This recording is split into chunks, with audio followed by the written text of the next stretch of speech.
Oh no, Instagram has blocked my account and now it doesn't let me like, share posts, or follow other people.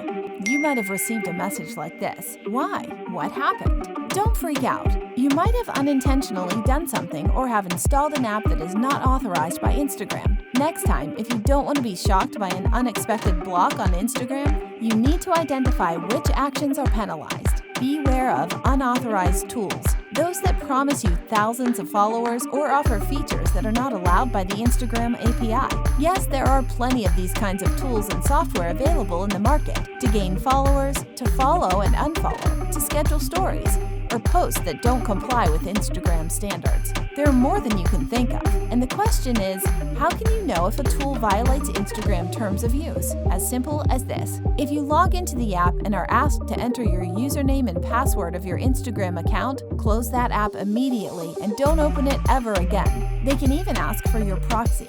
An authorized app such as Metricool will never ask for your password. When you try to connect your Instagram account to our tool, you'll be directed to Facebook to grant us permissions. We will never ask for sensitive information. So now you know. Run away from those apps that ask for a username and password. You probably dream of having thousands of friends on Instagram, but you shouldn't try to gain them at any cost. Mass following on Instagram is not the right move, as Instagram may consider you one of those bots that follow accounts with the expectation of being followed back. Hashtags yes or not. Yes, but do it wisely. Use hashtags related to your topic and in the proper way.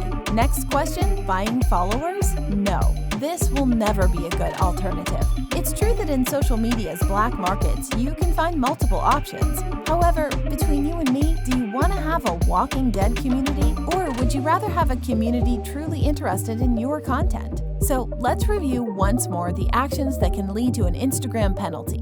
Using unauthorized tools, never log into an app that asks for your Instagram username and password. Adding hashtags without rhyme or reason. Following people like there's no tomorrow. Buying followers. And finally, being reported by multiple people. Whether Instagram has penalized you or you suspect that your reach is dropping and spiraling out of control, check out if you committed any of these actions, and if so, try to undo it. You can also try to remove Instagram blocking with these tricks. Uninstall and reinstall the Instagram app. Use your mobile data instead of Wi-Fi. Change your private profile to business or vice versa. Reply and report the problem and say that you've been good and don't deserve to be blocked. And if you want more tips, be sure to subscribe to our channel, like this video, activate the notification bell, and why not, leave us a comment. Until next time, Metricooler.